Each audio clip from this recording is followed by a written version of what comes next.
So yeah, this is joint work with Gautam Chandrasekaran, Adam Clivans, Raghu Meka, and Kostas Stavropoulos.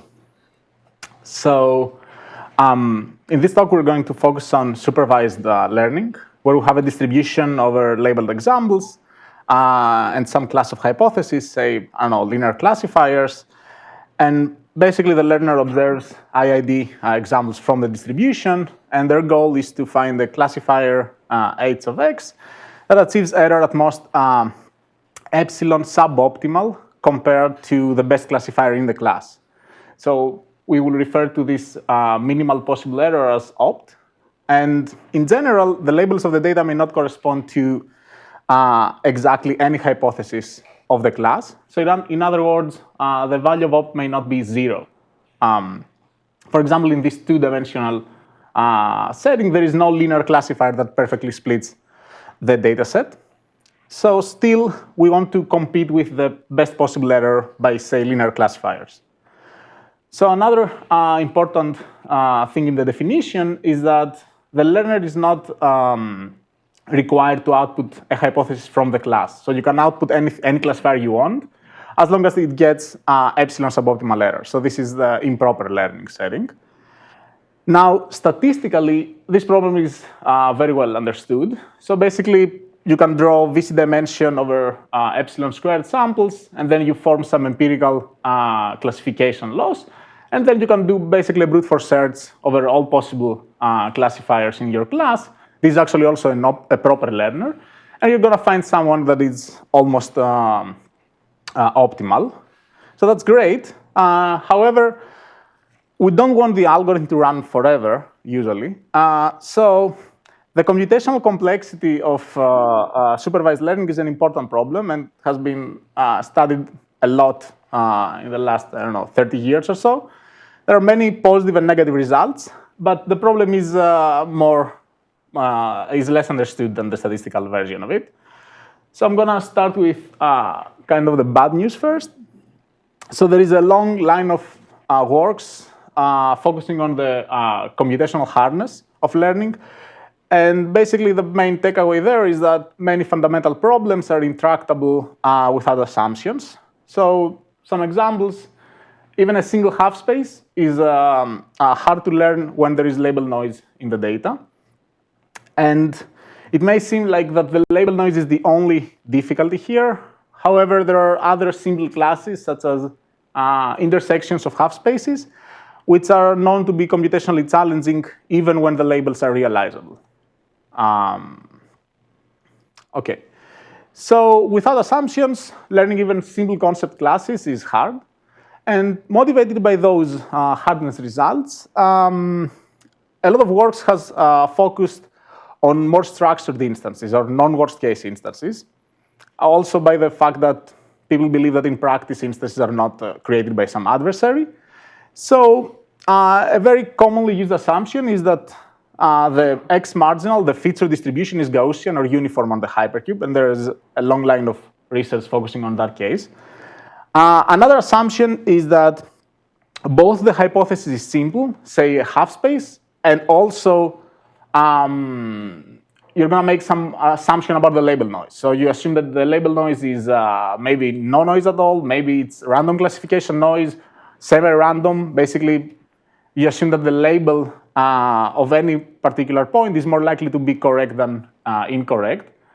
And there has been a lot of research in those two directions, often combining both. And a lot of my work during my PhD focused on those areas. However, in this talk, we're gonna take a different path. So we plan to study the learnability of more general hypotheses, so go beyond, say, linear classifiers, and at the same time, relax the distributional assumptions. So now there is a catch, right? So the hardness results we discussed say that we cannot hope to do so without assumptions. So what we're going to do in this work is going to assume an easier learning benchmark in some sense. So we're going to, instead of competing with the best classifier in class, we're going to compete with a randomly perturbed classifier. I'm going to make this precise. So let me try to motivate a bit the definition of the model. So the starting point is this observation that it seems like learning is hard because the adversary can couple the instance distribution with the knowledge of the target hypothesis class you're trying to learn. So this is evident if you look at the definition of all, right? So there is the adversary designs this instance distribution D given the knowledge of the target hypothesis class you're trying to learn. So they can create like very pathological examples with tiny margin, or maybe the underlying label corresponds to a mixture of classifiers in your class. So what we're going to do is similarly to the definition of smooth complexity for analyzing the runtime of algorithms, we're trying to break this coupling between the instance distribution and the target class of hypothesis by introducing some independence randomness. So this Z between the choice of the distribution and the target hypothesis class. So basically what we're doing here is for any given classifier, we measure its classification error after we perturb its input or translate the classifier, its equivalent, by a random Gaussian noise with variance sigma squared, right? So whatever you pick, I'm gonna slightly translate the classifier because I evaluated on the distribution. So beyond the different definition of opt, so we define this opt sigma. Sigma is a kind of the smoothness parameter. Beyond this definition of opt, nothing else changes in the definition of agnostic learning. So you still observe examples x, y from the distribution D. And then your goal is to find this hypothesis H that gets error opt sigma plus epsilon. So the smoothing operation, the noise operation is kind of, it only happens in the definition of opt, right? It never affects the actual generative process. It's not like you observed examples that are smoothed by some, yeah? So I think I understand it, but I'm curious, it seems like there would be an issue about like the scale of the data compared to sigma. Yes.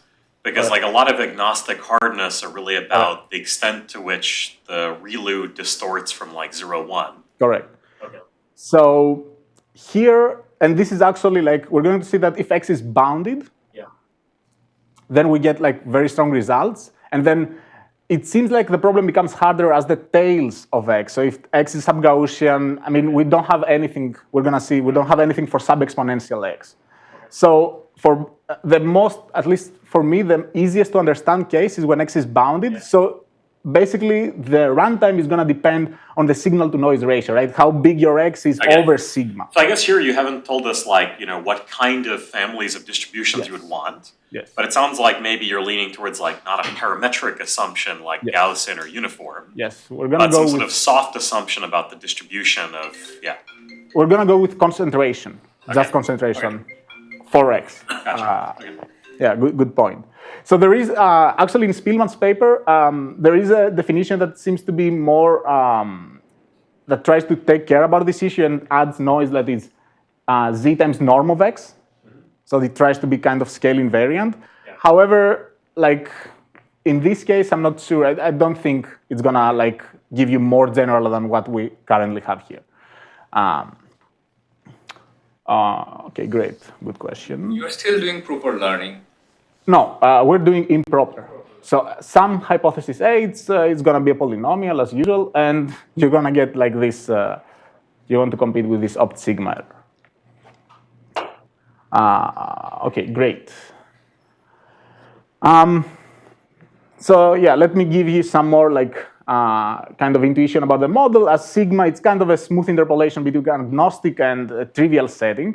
So as sigma goes to 0, you go back to agnostic, right? The standard definition of agnostic learning. Nothing changes there.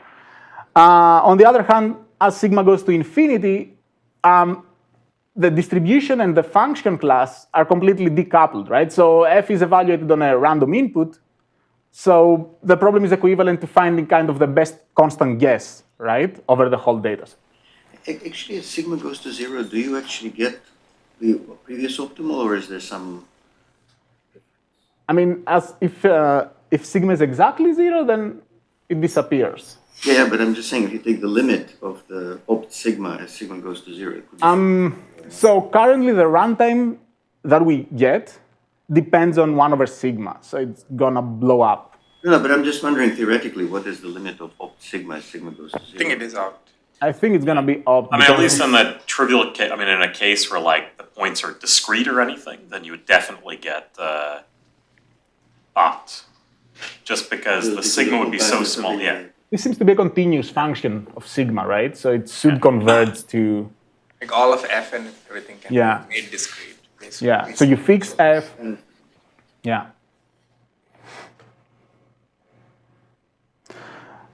Great.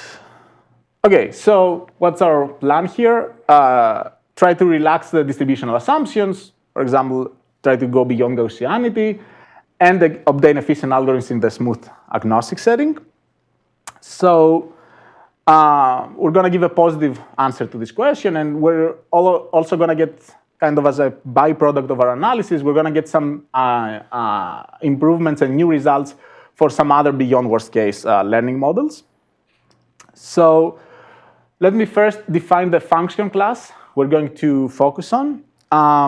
So we're going to use 2 parameters. We have a parameter k, that's kind of a dimensionality parameter, and this parameter capital gamma, which is more like a derivative bound. So let me make those things precise. So we assume that the concepts have low intrinsic dimension, basically that there exists a subspace that has dimension at most k, such that every function in the concept class only depends on the projection of x inside this subspace. So this is like that the concept has low intrinsic dimension. And this is a very well-studied class of hypotheses. Half-spaces basically correspond to the case where you have a dimension 1 subspace. It's parallel to the normal vector of the half-space. Intersections of half-spaces, basically you're going to take the span of all the normal vectors, and that's your subspace, and the dimension is at most k. So more generally, this class of function has been studied in the literature with other names, linear juntas, subspace juntas.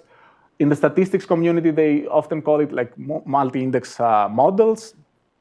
So beyond that, the regularity assumption about the function class is that it has bounded Gaussian surface area.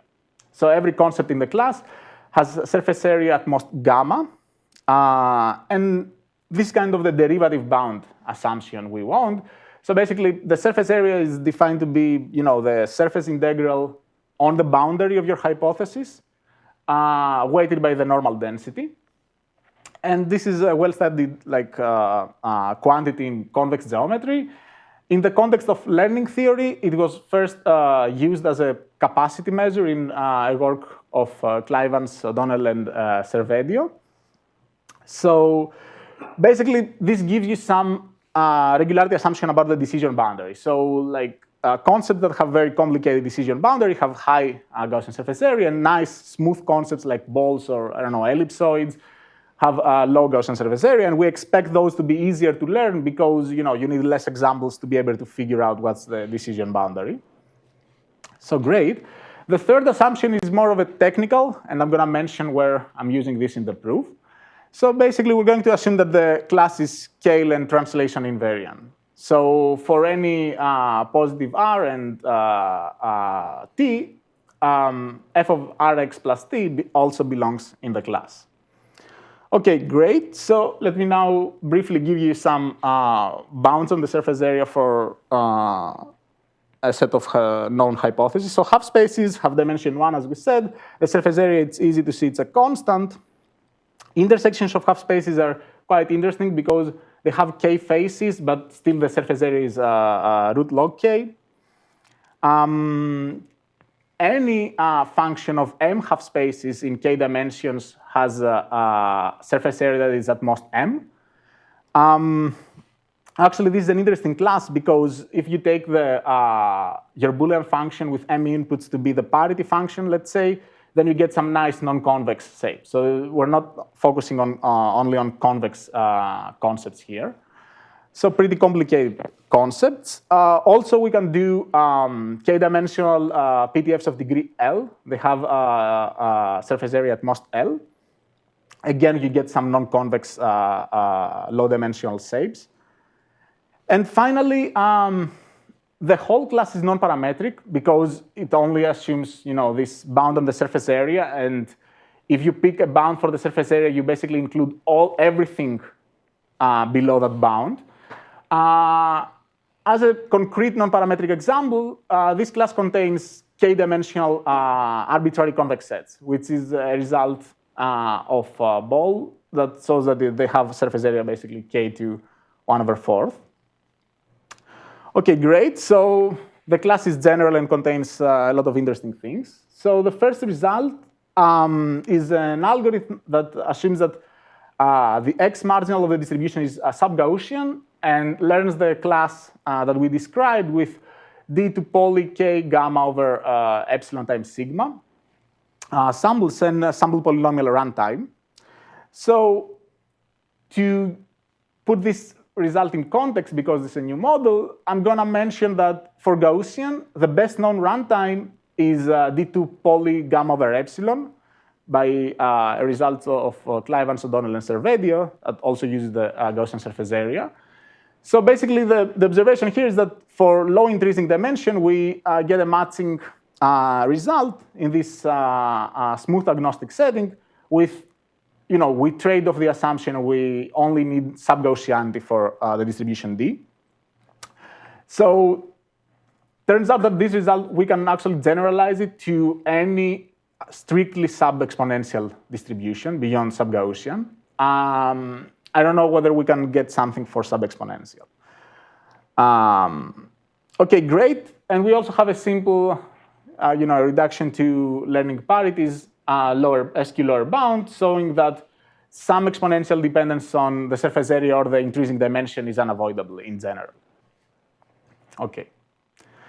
So the second result here is if you assume that distribution is bounded, say bounded on the unit ball, then you can Actually, sorry, so one question for theorem 1, presumably it's sub-Gaussian with like a proxy one, yeah. Yes, this is absolute constant. Yeah. For then it's going to be in the poly. Yeah, gotcha. OK.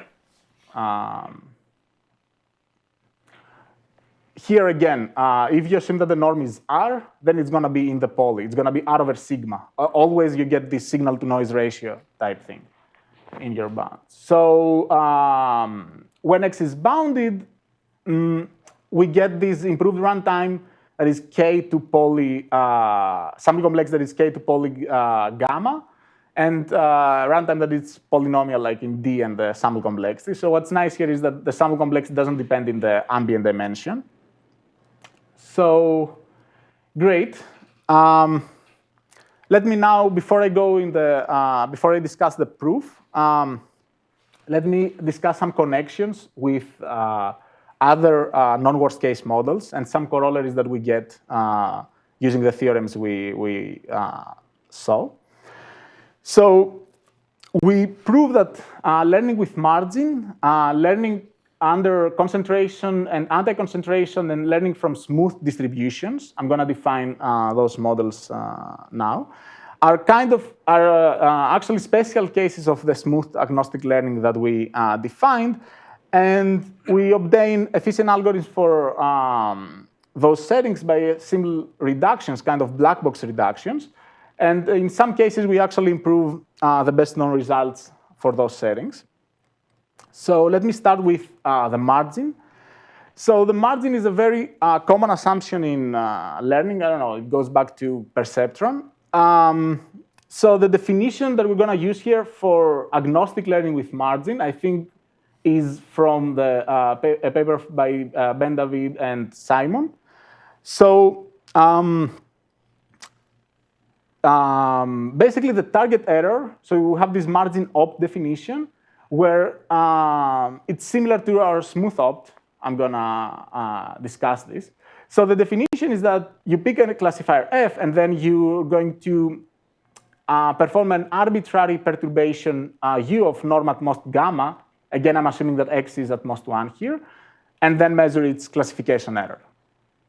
Right? So this is, in the realizable setting, this is the same as assuming that there exists some target hypothesis that splits the data with geometric margin gamma. In the agnostic setting, this is the generalization. So let me put the two definitions together. So we can see that they are syntactically similar, and intuitively the smooth opt definition should be smaller than the margin opt because it's a random perturbation that does not depend on the distribution, whereas in the margin opt, the perturbation is arbitrary and it happens inside there. Like it may depend on x and y. So it's it makes sense that opt sigma is smaller than margin opt. And we actually, it's easy to prove by some easy concentration argument that if you pick sigma to be roughly gamma over root k, then you actually get that. So opt sigma is going to be smaller than margin opt plus epsilon. So that's nice. It's a general, that way you can get efficient algorithms for agnostically learning with margin just by going back and using our result for smooth learning with bounded marginals. For the special case of intersections of k half spaces, we can actually do much better and exponentially better. So it's easy to prove, if I have time, I'm going to do it in the end, that you only need to pick sigma to be gamma over root log k, and then have this inequality that opt sigma is smaller than the margin. So using this small observation, we can get significantly better runtimes for agnostic learning of intersections of k half spaces with margin. To give you kind of the story here, the first result for agnostic learning intersections of half spaces with margin is from Arriaga and Vempala, and has an exponential dependency on k. I'm ignoring the epsilon and gamma parameters. Everything is in the exponent. So it's exponential in k, but it works in the agnostic setting. And this is a simple dimension reduction, random projection type algorithm. Then a paper by Clivans and Cervedio was able to get quasi-polynomial dependency on k. However, the techniques there only work in the realizable setting. So now in this work, we are able to get the quasi-polynomial runtime in the agnostic setting by using this similar reduction to smooth learning with bounded marginals. Okay. Okay, I'm now going to briefly discuss some corollaries for learning under smooth marginal distributions, and I want to go over a bit over the differences.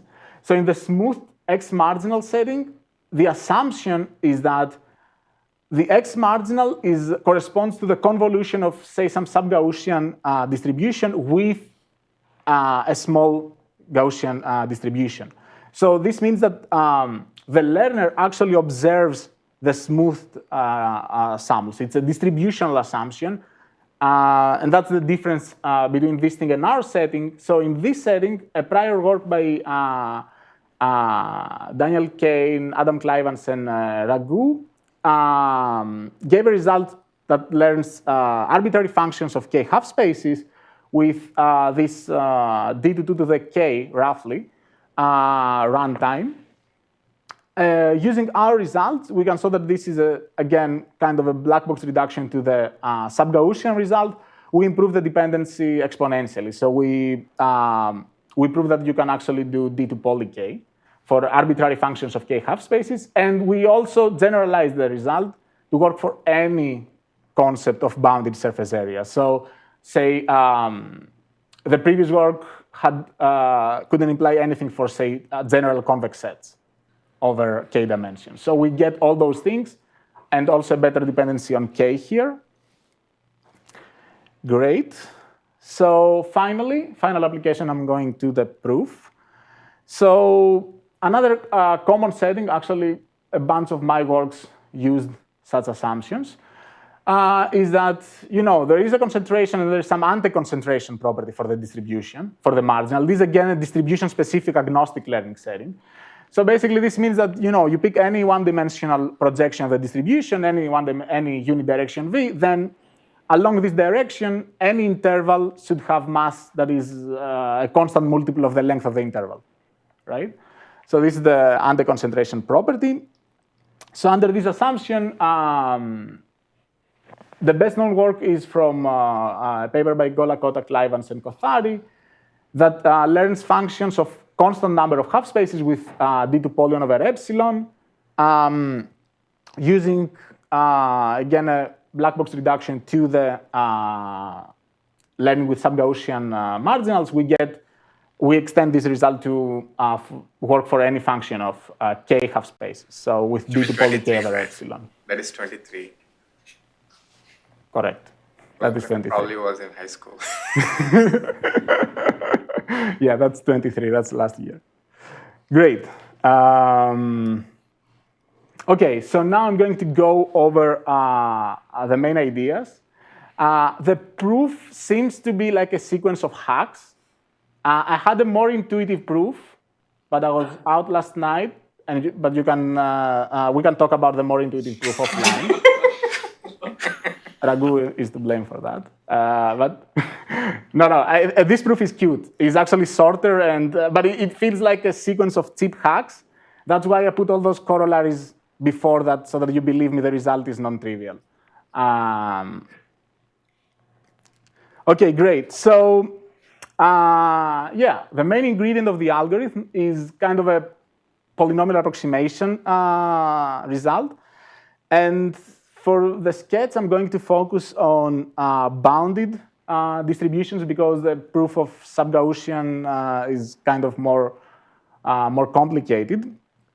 And basically what the main structural result proves is that for all those bounded surface area low-dimensional concepts, there exists a distribution over polynomials of low degree poly gamma over sigma times epsilon, that approximates the target concept, the translated concepts in L1 norm.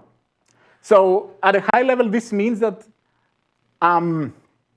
you can actually approximate the translated concept with good probability over the translation z, right? So because you have very weak assumptions about x, we just assume it's bounded, there is no hope to actually construct a polynomial that approximates f of x, right, with respect to the expectation over dx. However, what we're going to show is that, for most z, for most translations, such a polynomial exists.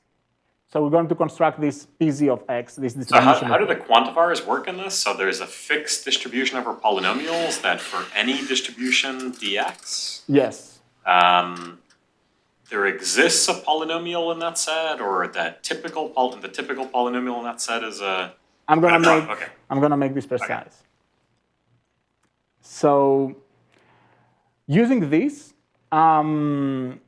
it's like by triangle inequality, you can prove that there exists a polynomial in X that achieves L1 error with the observed labels that is at most opt sigma plus epsilon of low degree. And then basically you go back to the standard learning via L1 polynomial regression, which, efficient, it's a convex problem, so you can efficiently solve this, find the polynomial that achieves error opt sigma plus epsilon, and then get your non-proper classifier for the class. This part is standard.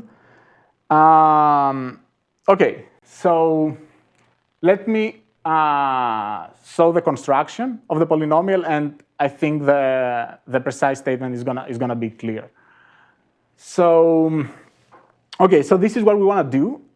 We want to make this L1 error small, and for the proof sketch, I'm going to assume that sigma is 1. Does not change like a lot of things. So basically, the first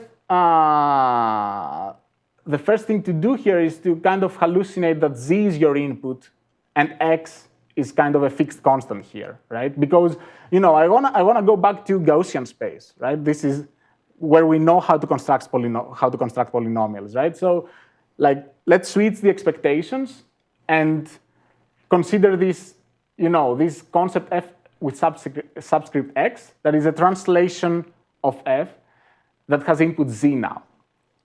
Okay, so now we have Gaussian inputs. The next step is to replace the translated concept with this smooth version. Smooth is super overloaded in this presentation. Hopefully you're with me. So there is this Ornstein-Uhlenbeck noise operator that takes as input a function and basically outputs another function that it's kind of averaged over a neighborhood around its input. So for every z, we average the function on a small neighborhood around z after a rescaling thing. So basically if you take a step function, then if you perform this Ornstein-Uhlenbeck noise operator, you get this type of sigmoidal thing. Now, we can see that as rho goes to 0, the smoothing parameter of the Ornstein-Uhlenbeck smoothing, then T rho of f of x converges to fx, right? So we want to quantify this thing and see how small rho do we need so that the L1 gap between f of x and the smooth version is at most epsilon. So it seems like there is a connection, intuitively there is a connection between this and Gaussian surface area. So if your function is, say, a step function, something simple, well, then with pretty mild rho, not very close to 0, you can get a decent approximation. However, like the more the function oscillates, the higher the Gaussian surface area, the bigger the gap with the same value of rho, because you average, right, over a small neighborhood. So if this thing oscillates a lot in that neighborhood, you're going to get 0. So the L1 gap increases as rho goes to, with constant rho.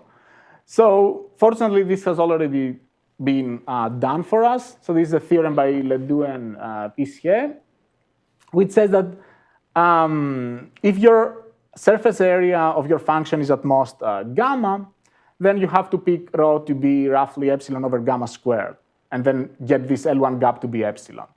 So with not very small rho, with poly epsilon over gamma rho, we can get the gap to be epsilon. So that's great. Now let's see where we are. So remember, f(x) is the translated concept, right? Now is where we need the translation invariance property.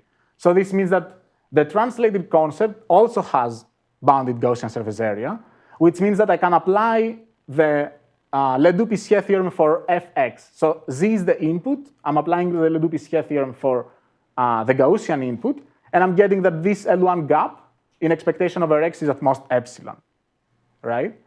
So let's see now what we want to do. Like, this is a smooth approximation. It's definitely not a polynomial.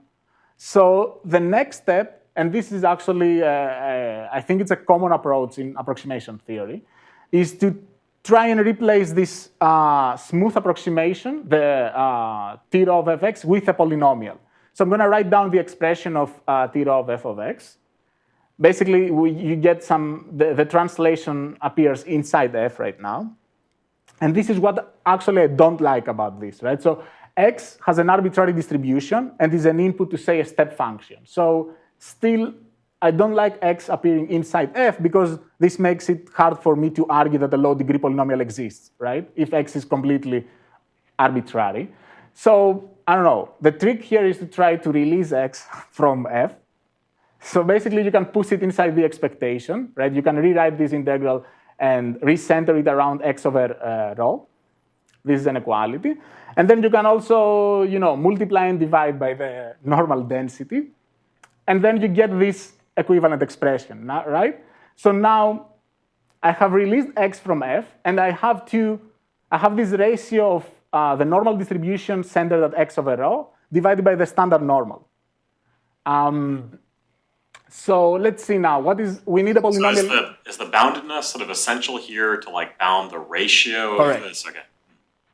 This, I'm not going to discuss how we actually approximate it. It's not very hard to actually approximate, but if x is bounded, then you have this, we're in better shape now, right? So this is a smooth function. It's just a smooth function. So if x is bounded, then you can construct polynomials for, that's our plan. Then you can construct polynomials for this ratio.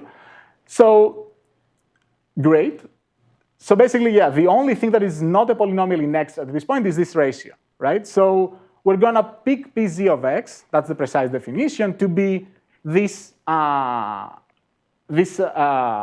of average over polynomials, right? So now this depends on z, and in a non-polynomial way, but we don't care because we don't have this restriction of p being a polynomial in z. We only want it to be a polynomial in the observed quantity x. So, right. So this is what our polynomial is going to be. And basically, yeah, now we're in good shape. We need to approximate this ratio of densities. Basically, here you can rewrite it as like the exponential function to the log likelihood ratio, which is a degree 2 polynomial in x. So now it's in an even easier problem of just producing a one-dimensional approximation to the exponential function, right? So you can do a Taylor theorem for the exponential function. And it's not hard to prove that with poly log 1 over epsilon over rho squared degree, the error is going to be, the L1 error is going to be epsilon. So recall here that rho, by the Ledoux-Pissier theorem, we chose it to be poly epsilon over gamma. So in the end, this means that with degree poly gamma over epsilon, and the poly is not bad, it's like squared or whatever. So with poly gamma over epsilon degree, we can get the polynomial that does the job. So now we can directly do L1 regression for, and this is what we do for sub-Gaussian distributions. However, for bounded x marginals, similar to the prior works that, for example, learn with margin and bounded marginals, you can actually do a random projection pre-processing step and reduce the dimension. I mean, you have to do an adaptation of the proof here to work for bounded Gaussian surface area instead of parametric classes, but it's not very hard to do that. So basically, yeah, you can do a random projection and reduce the dimension down to poly gamma times k, and then work in the low dimensional space, and this is how you get the improved sample complexity and runtime. Great. So I think I have time. Yeah. Yeah. In the previous case, is that the only place you need this low intrinsic dimension? Good question. So for bounded concepts, yes. The degree of the polynomial depends only on gamma over epsilon. For sub-Gaussian concepts, we actually need it in the proof of in the approximation proof. So I can tell you a bit about that. I think I have some time. Basically, what happens for sub-Gaussian things is that you cannot actually divide here in this kind of ratio trick we did. You cannot divide by the standard normal, because if x is sub-Gaussian, as EnCORE pointed out, this ratio is going to explode, right, potentially. So especially if this is even heavier than heavier tails than sub-Gaussian. So you have to divide by a sub-exponential weight function, and then this thing makes approximation like more involved. And maybe it's possible to avoid k there as well, but the current argument pays a dimension factor in the approximation result for this ratio of some sub-Gaussian over some sub-exponential weight. Because it seems like the GSA should capture the complexity of the yeah. Seems like it. I don't know. Like that's a good question. Like, can you remove the intrinsic dimension completely for the sub-Gaussian case? Because it seems like, so when you have a function f, let's say, you're saying you're translating the function, right? So when I'm doing x plus sigma z, I can think about it as a translation. So after the translation, is the function still of low intrinsic dimension? It's not, right? Because it's slightly per. Correct. You are changing it anyway. Correct. The problem is that here the kind of the final polynomial approximation result is a one-dimensional problem. when you have more complicated distributions, this becomes a k-dimensional polynomial approximation task, and this is where I'm paying k. But yeah, it could be possible that you can actually remove that thing.